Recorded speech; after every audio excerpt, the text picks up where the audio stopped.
ድሮኖች ተመተው ወድቀዋል። ተመተው የወደቁት በሱዳን ነው። ባለፈው ጊዜ እንደምታስታውሱት ከባህር ዳር የተነሳ ድሮን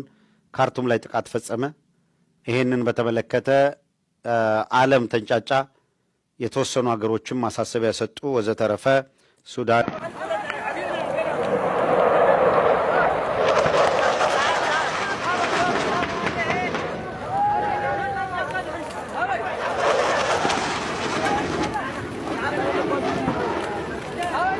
سلام كميت صنحو كبرات تختاتلتي نخلوهم إرتراوان تقارون أحواتنا ببزلهم وسلام الرهوان داتمون نخلوهم لوم دما محبروا مليا كزور كبزو عدو عزيهم مزرارب تزنبورو هلو خونات زيناتات هزلهم قاربا لخو كبرات تختاتلتي كباتهم دما لوم مزرارب زنبارة أب كباب حمور عزو عثنا إثيوبيا درون كمزلان اتي زودا قادما ناي سراويت إرترا كمزخونا وانت سامع له خبرات تختاتلتي سو كما يزبل بحد خوينا كرينا كابتو ساخد ما خبرات تختاتلتي حدش تجنبارات وين كمز تفترو تسمع له سو بابي كما خيد الله زبل نجر بحد خوينا كرينا كبرات تختاتلتي كابز بتوسخ دما استفلالي حسابات وبتاتات زتوهاولو هلو خونات زيناتاتون هزلهم قاربا له خبرات تختاتلتي قد نيت فيديو مجمارهم جن لايك سبسكرايب المقبار كيترسفعوا زبن بال نابز غصر مدبنا نقص السدراسو كرهوز قبا بمولو كره حزق نقبران خل مالت حزق نقبرو زين خلون اللي تاخن قبران خل او كلها تقراي نراقص عين علم او كلها تقراي ناي مريت ديا ناي خالي ديا مريت ناي بوتا كمام تاثر على نيركي ابزا هزاروي كده ناي بوتا اب سمين ديا بدو ديا متى اتقمط ذل ناو اياتون اتون يخل بوتا خرخ ودوميا زحاشه خرخ ودما زحاشه بوتا خرخ كصعردو كتما مقلون زودلون تليوم كريو ولهم هذه زغودل خرالو زغودل يلنا كلي كل تكايدنا حما اصل زنور بلا عليه قوريص سلازناره حزه تملي له بيت مهر مص يله منغستون مص يله نهزي صحنا زي بعلنا بترعان انت كونس بعلنا مالتي اما قلديا اب كل ከተማ ديا اب دباغونا ديا ادعرو ديا ادغرا ديا كمل لو تمناش تدارسو اتايغرنا اينا نزل اجندا اكل غدون كما امتازلكم دحريهم بخلاي اكل غدو نسخه انتايرهيو ابيلو زرخون زيرخون نبيلو خلاي اجندا مساون بشم زرزر تطرع يكون شملنا حزنا هنا نو انا اتو حسوسي لي سالتا هلو تلو تقدر لا يكون تخلي من سيكون كم تال بدرجه ماذي قدم كل زرعي يقول نيونا ماذي اب كبير صقم دينا زلنا نستدرسو انو زحسو خالي خوني خالي بارانا مريت راح يكون كنت حاسب نير نستدرسو سوات غزاون يكسرها نيرو غزاهي አይተሻል ከተገራይ የሚሉት ወጣቶችን ወደ መከላከያ ውስጥ የከተቷቸው የነጌታቸው የአንድ የዝግ ስብሰባ ውስጥ የወጣ ሪከርድ አለ ማሰማት እንችላለን sure ያ ስብሰባ ላይ ነው የሚያወሩት wow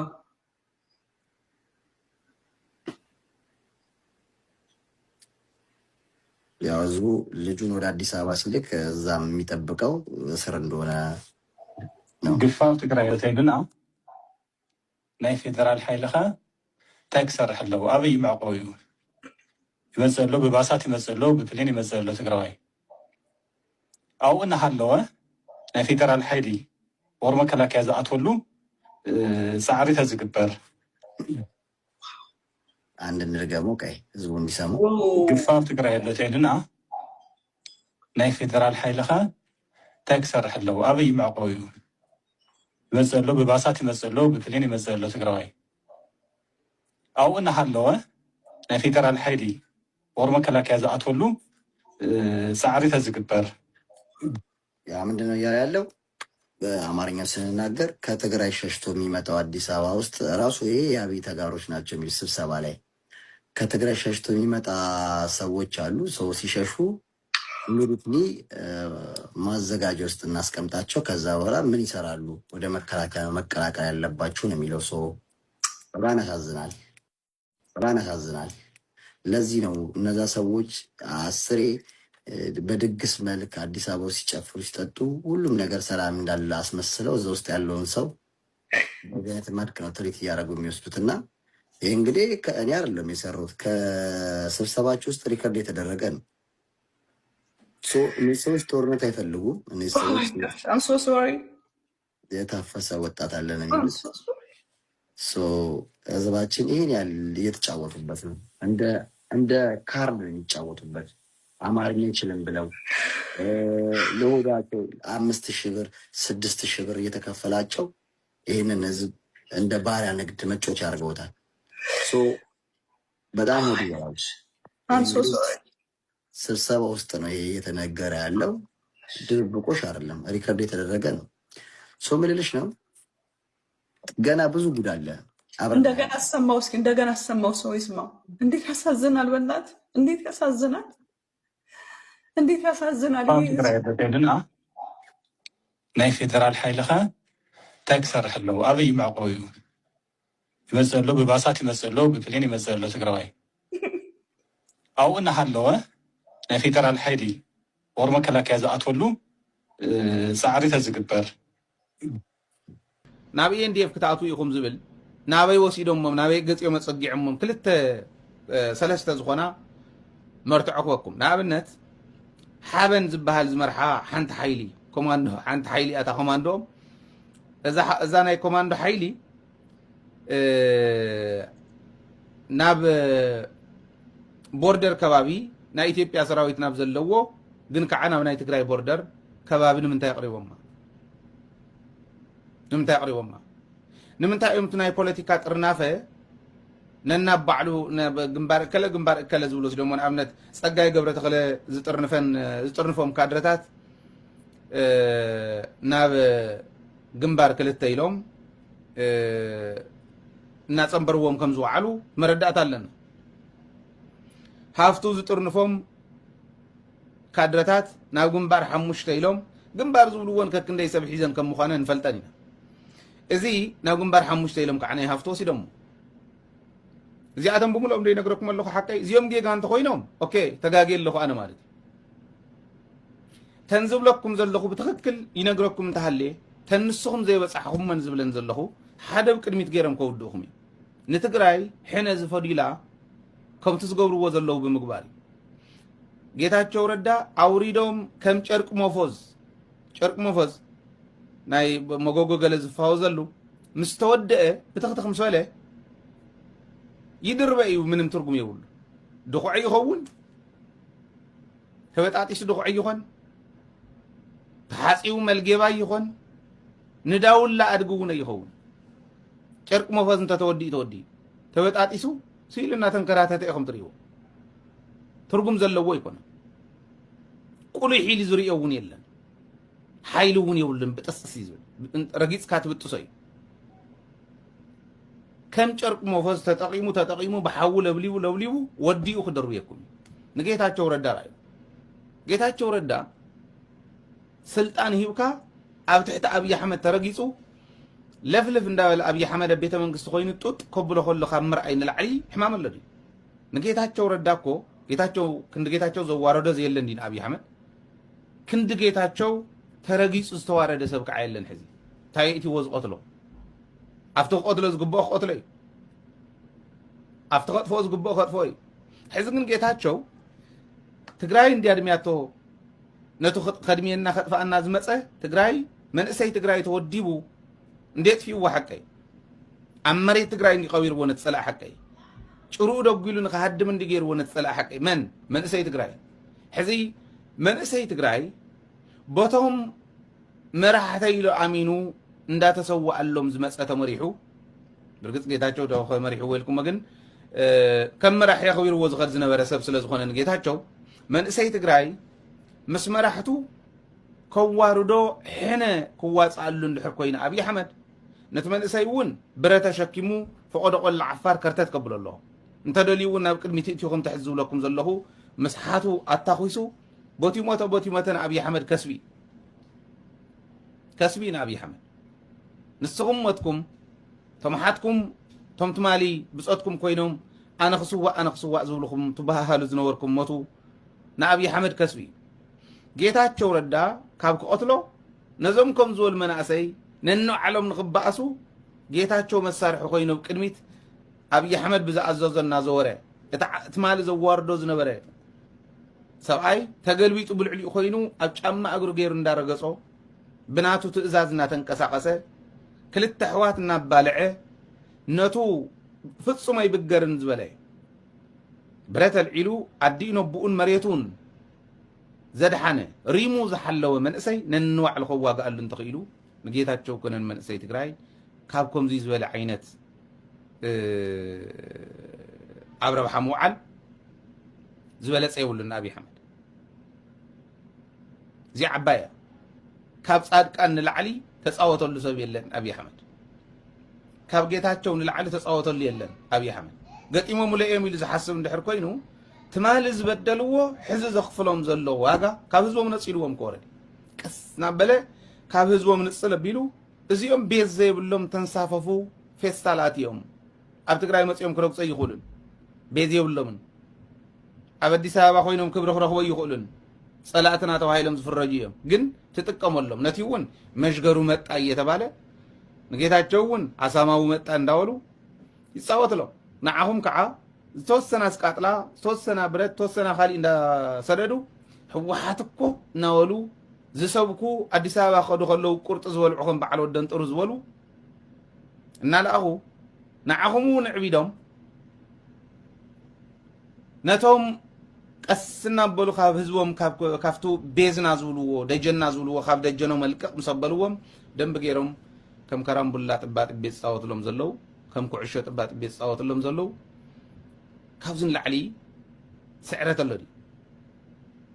إزيهم كتسعروا وزلوا كم تماريسكم زولا زلوا أنا بمقصد مخبرات تقطعتلتي اسك حدا نوم مزرار بيزلوا مثل اللص كسورين عين ملس سلام تعني هبلي قال لي غازتنيا مدهاني كده لو ما عنتي كلتنا حسه كلتا شحن 10 شمون تنقاط راجز او قصاصرات تግራይ صلاتي بالسفلالي من قدي دراماتات مسرح جميرو ملو ماريخنا يوم اتكون ماريخنا يوللو كجمر كلو TDF يمارخ نبر يمارخ كجمر كلو سراويت بالسقنا يمارخ نبر يمارخ اكواداس املا علم زلخا تግራዋይ اغوني منغست تግራይ اغون حزب خدو يلكا حزب تاوجلنا وراج انت ክትምክት ጻውዒተ ይغرر سراويت تግራይ ጠለባት حزب تግራይ ከስምር سراويت تግራይ استورረ ላላው ግዝአትና ከመልስ سراويت تግራይ እቲ ኣብ استفላለዩ ማዓስከራት ተበቲኑ ዘሎ حزب ከመልስ ኣብ ፍሉይ ድልውነት ይርከብ ማዓስ أبي زبل سلا يتشنقل خبرتي هبلي تقرأي السعر زلال ماوي خبر الموقسن نجاقان سماتات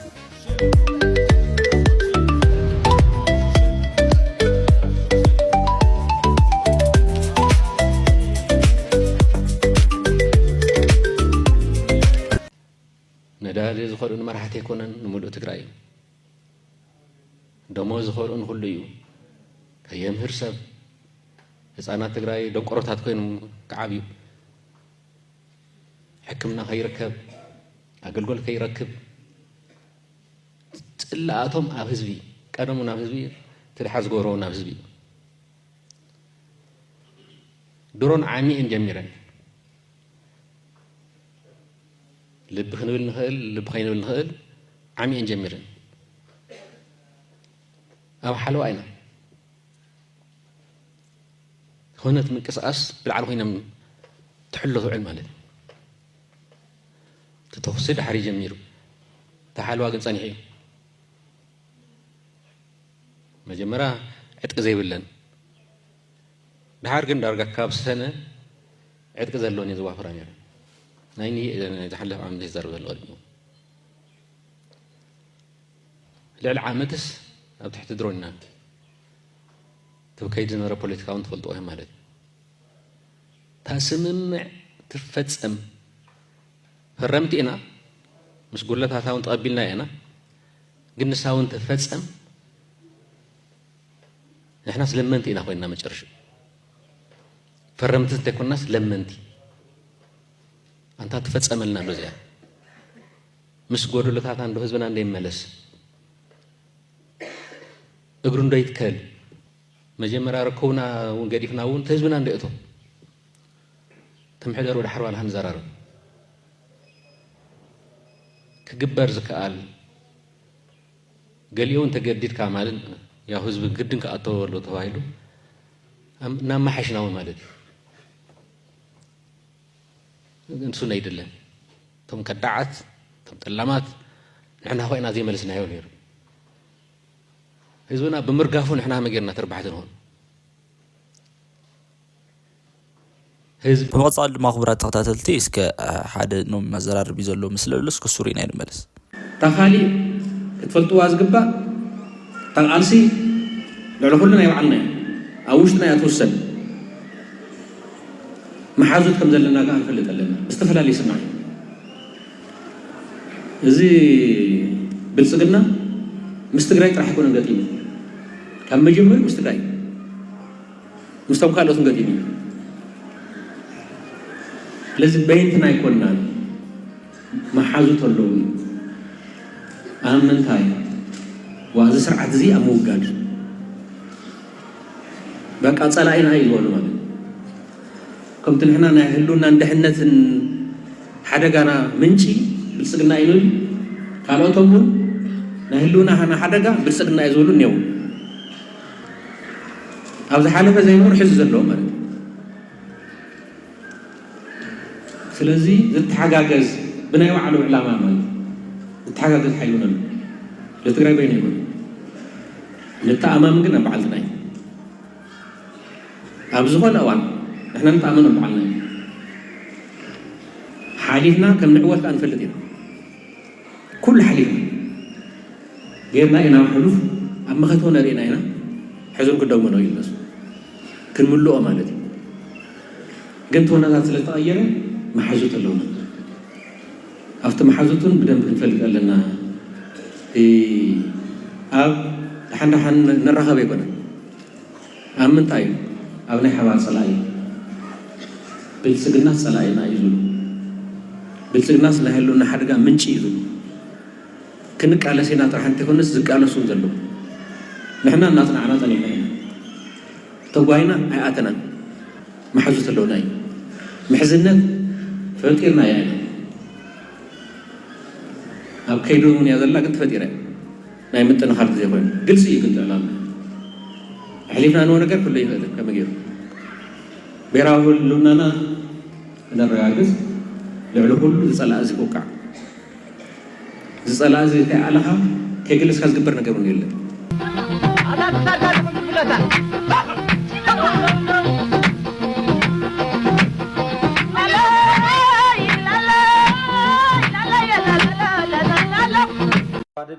እዩ ዝብል ነይሩ እሱ ትፅምዶ ቀደም ዝስሕቅዎ ዝነበሩ እንተይተረድኦም ደቂሶም እናሃለዉ ናብ እሳተ ጎመራ ስለ ዝተቐየረ ዝገርም ጉልበትን ሓይልን ስለ ዝፈጠረ ንሳቶም ከዓ ኣብ ጭቡጥነት ስለ ዘይኣምኑ ኣብ ነበራያ ነበራ ብሓሶት ግን ከዓ ናይ ካልእ እንግዳዓ ተመርክሶም ብእንግዳዓ ካልኦት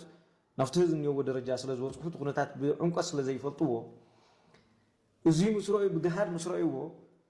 እዩ ናብ ከምዚ ዓይነት ሃለውለው ኣትዮም ዘለዉ ማለት እዩ ብፍላይ እዚ ናይ ሸረሪና ውግእ ስርዓት ብልፅግና ካብ ሱሩ ክናቐነቕ እዩ ገይርዎ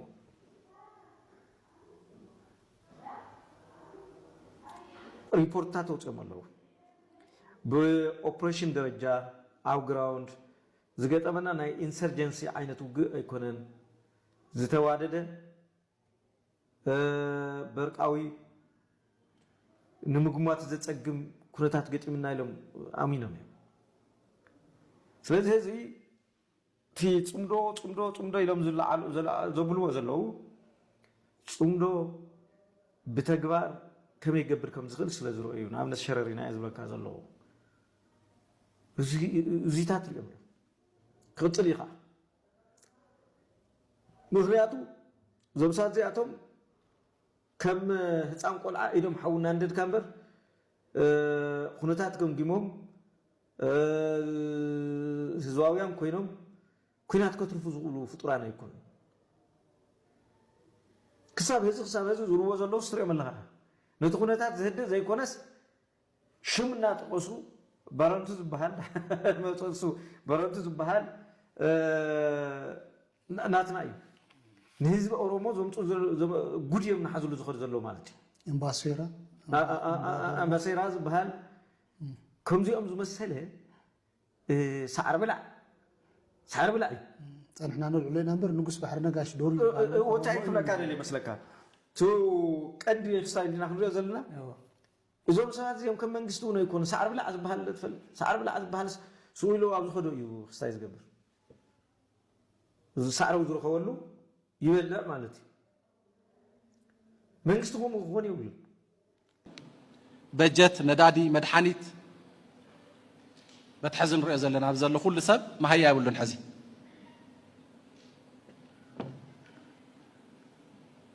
بسممع بريتوريا عبيلكا نكونفيدنس بيلدينج مجرس تباهيلهم تجميرهم زنور النجارات ندحريت بزملاسو له منقدي اتم ترف خمسو زخولو طرحيم حزب تግራይ ዘለው تيلي بمزراب قرشي كبلو صح حزي نا ኢትዮጵያ አየር መንገድ ካብ ትግራይ ሰብ ንምጓዓዝ ጥሩሕ መጽኡ ቦይንግ ዝኣክል ንምኻድ ይመላለሰሎ ባንኪ ቅርሺ ይብሉን ተዓጽዩ ኢንተንሽናሊ ተዓጽዩ ነዳዲና ሓደ ማሕበረ ኢኮኖሚና ሓደ ህዝብ ደም ስርዩ كم تنحنا دويلنا دم نتكم تي إيكونومي تي بوليتيك بملو تي حدا كم حدا انتيتي كننقساس كنسرح تخوينا ندادي تعاطي له مدحانيت يلن عديتا تግራይ ናብትናይ ቀደም ናብትናይ ደርግዋን ወይ ድሕሪዮ ዝነበሩ ሓጸርቲ ዋና ናኡ ይምለሰሎ ኣብያተ ትምህርቲ ትግራይ ይዕጸለዋ ስለዚ ትግራይ ክትደኪ ክትንብርካ ክትደክም ኢሉ ናብ ቁልዕ ወራር መንግስቲ ኢትዮጵያ ንወረርቲ ሓይልታት ተውፅኡ ምምሕዳራት ዘይሕጋዊ ምምሕዳራት ኣፍሪሱ ሓደሽቲ ሰፈር ተውፅኡ ድሕንነቱ ሓልዩ ህዝቢ ትግራይ ዝተፈናቀለ ዝተሰደተ ትግራይ ናብ መረበቱ ክምለስ ዝተቐመጠ ግቡኡ ጥሒሱ ናብ ጸለምቲ ገጽና ኸይንርኢ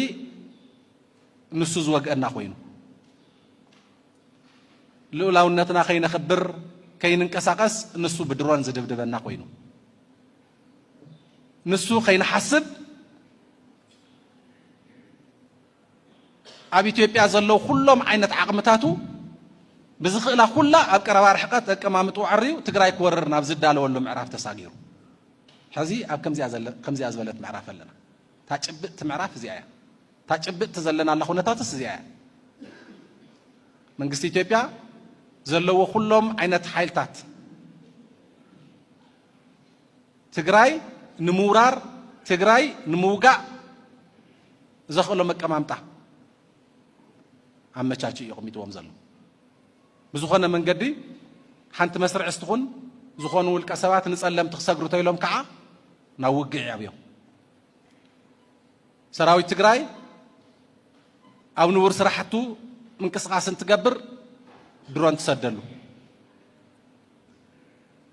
أما أخل كتما قم بعلن تجو بزين حسيا قم بالله قبل علم خاين تدبري أقاتامي تايسزوي بانانا يطعينا نيرا جن تايسزو قم بالله تعينا تتخونك أفتكر كو سراوي تلو دي ار علم سفلطو دي ار زي تفصملو بتسمع مكا تزي فرح نجر تمالتا تطقم اليوم دغاغيمو من تግራይ زاروا زلو تግራይ تجديدا تاتو ኩናት ያተካይድ ዘላ ተገዲዳ ዛአት ወጥቶ ኩናት ያተካይድ ዘላ مكل خالت تقبر نيرا كومزين أتخلى خلت كتنبر سلازي ولا تتقعون الله مخنيات منش تساقمنا منش برسات تقرأين زخونا سرعة بلتسقنا كاوسروكم محاو زخولوا له كل عينت سرح تسرح الله تقرأي السيات تسرح زلا سو تقرأي عودو خينات كن قبرا إنا زبل ناي دنقرنا زروا معازي عودو خينات زي قبرا تقرأي كسلشان عسر سلستن كم يزالوا خيناتو تقرأي كم تخيري في اللت دحرو وعلي بريتوريا تقرأي انتهي يقولوا خمس اللوي في اللت سلازي تقرأي زيتو هوا من مارت مكل خال سلازو خونه تقرأي كفارا روح اللو زخولو زراتات يلن ከምዚ ኢላ ክትቅፅለ ይትኽእል ትግራይ እንታይ ይብለና ዘሎ ስርዓት ብልፅግና ትመሬትኩም ተታሒዙ ተገዊጡ ህዝቡም ተበቲኑ እናሞተ በጀትኩም ተኸቲርኩም ክትረኽቦ ዝግባእ ኩሉ ከልኪልና ከምኡ ኢልኩም ንበሩ ተዘይኮይኑ ትግራይ ዓውደ ውግእ ክትኮን እያ እዩ ዝብል ዘሎ እዚ ዘረባ ክኾነ ይኽእል ንሕና ከዓ ንብሎ ትግራይ ዓውደ ውግእ ይትኸውን ነዚ ትግራይ ዓውደ ውግእ ክትኮነሉ ዘይትኽእል ስራሕቲ ይስራሕ ኣሎ እዩ ናይ በቁልቁላ ሓሊላ ይኮነን ዛረብ ዘሎ ዝሰቕ እዚ ካሕዳም እዚ ብልፅግና ድዩ ድላይካ ሽም ከቦ ናይ ሰነፋት ናይ ከዳዓት ናይ ስሱዓት ጃንዳ ተንድልቕመን ዘሎ መቕሽሽ ተረፍ መረፍ ናይ ማእድን ናበልዐ ዝሰርሕ ዘሎ ኩናት እውጀልና ኣለና ንሕና ንጭነቐሉ ምክንያት ኣለና ኩናት እውጅ እዚ ኩናት እንታይ ዓይነት ኩናት እውጅ ተማሂርና ብዙሕ ነገር ርኢና ኣለና ትብል ትኽእላ ኣብ መወዳእታ ግን ኣነ ነዚ ጉዳይ እዚ ከም ናይ ኣቦይ ሳልሕ ፅውፅዋ ኣሎ ነዊሕ ዛንታ እዩ ግዜኹም ከጥፍኣልኩም ኣይደልን እየ ግን ሰነፍ ወይ ሰይጣን ንገዛእ ርእሱ ሰብ ተመሲሉ ኣብ መገዲ ፀናሓካ ዓዲ መካን ዓቡን ሻሂ ስተንኣ ከም ዝብለካ ክቋየቆካ ምእንቲ ኣይፋለይን ከምቲ ኣቦይ ሳልሕ ድብሎ ኦይ ስራሕ ኣላትኒ ስራሐይ መሰሳለጥኩ ክመፃካ እያ ትብሎ እምበሪ ከምኡ ኢሉ ፀናሓካ ሓደ ሰነፍ ኣብ መንገዲ እንድሕር ፀኒዑካ ብሰነፋት ተዓዲምካ ኣብ ቆይቆይ ትእቶ ዝበሃል ትምህርቲ ቀደም ተማሃርናዮ ኣብ ዓዲ ሹማ ናይ ሰነፋት ትምህርቲ የለና ናብኡ ንሕና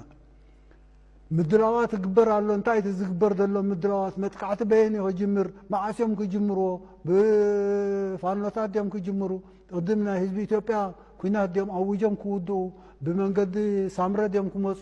ብትግራይ ገይሮም ድዮም ክመፁ በየናይ መንገዲ ብጎጃም ብጎንደር ድዩ ብሸዋን ብወሎም ድዩ በየናይ ከባቢታት እዮም ዝመፁ ዘይግዜኻ ኣይተጥፍእ እዛ ክተቕሰልካ ፅናሑ ምናልባሽ ደጋጎምኩማ ፅብቕት እያ ሰነፍ ነዳይ ፈራሕ ስሱዕ እዚ ሕማማት እዚ ዘለዎም ሰባት መፅኦም ነዚ ከባቢ ህውከት ክፈጥሩሉ ክፍቀደሎም ኣይግባአን ኣብ ናታቶም መዓዲ ናይ ቆይቁይ መዓዲ ናይ ሓሶት መዓዲ ናይ ምድንጋር ክንዕደም የብልናን ስራሕና ክንገብር ክንክእል ኣለና ኩናት ተኣውጁልና ድሓን መዓልቲ ክንሪአና ንመፅእ ንሕና ግን ኩናት ተኣውጁ መሰልና ናይ ምክልኻል ንዝኾነ ወገን ንሓተሉ ምክንያት የለን ከምዚ ዳኣ መሰለ ስንፍና ዝእዝዞ ስስዕን ፍርህን ደፍኦ ነዳይ ጠፍሻን ማለት እዩ ኣብ መወዳእታ ድማ ክቡራት ተኸታተልቲ ኣብ ፈልማ ከም ዝገለጽኽዎ ኣብ ከባቢ ሕሞራ ዝወደቐት ወይ ድማ ዝተወቕዓት ናይ ኢትዮጵያ ድሮን ከም ዘላ ተፈሊጡ ኣሎ እሳኸ ብመን ወዲቓ ከመይ ከወዲቓ ዝብል ነገር እውን ቪድዮ ወይ ድማ ምስሊ ኣሎ እስከ ሱሪና ንመለስ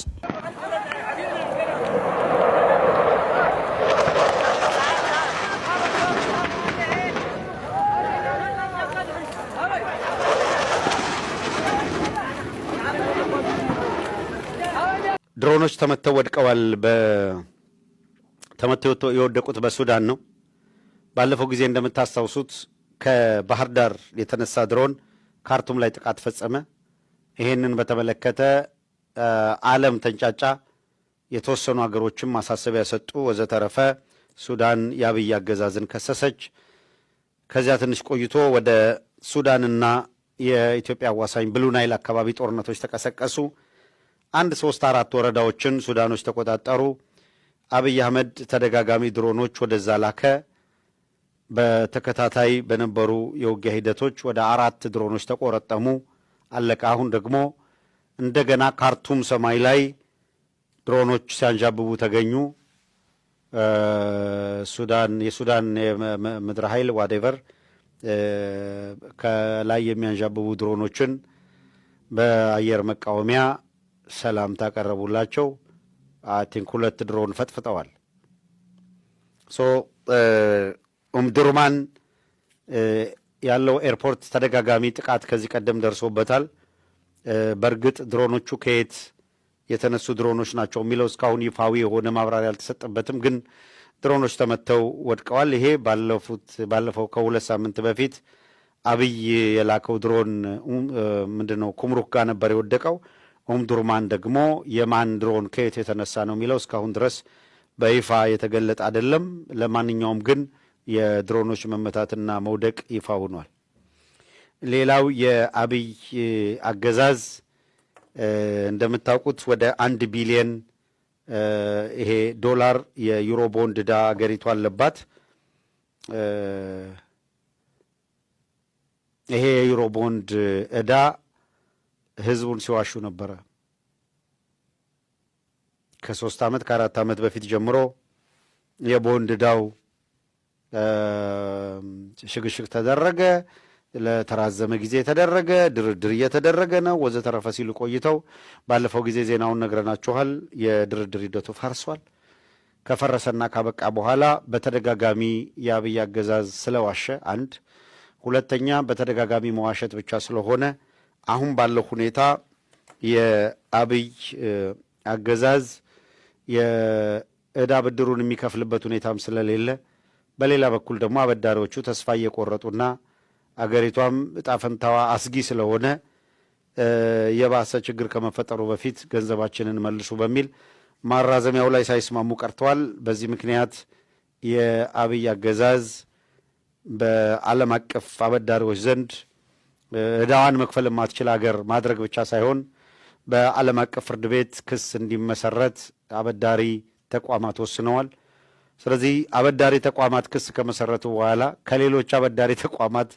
ብድር የሚባል የሚታሰብ አይደለም። የብድር ታሪኳ የተበለሻሸ አገር እንድትሆን አድርገዋል። በብዙ መልኩ ነው እችን ሀገር ያዋረዷት። የዓለም አቀፍ ፍርድ ቤት ነገሩን ወደ መመርመርና ውሳኔ ወደ መስጠት ከገባ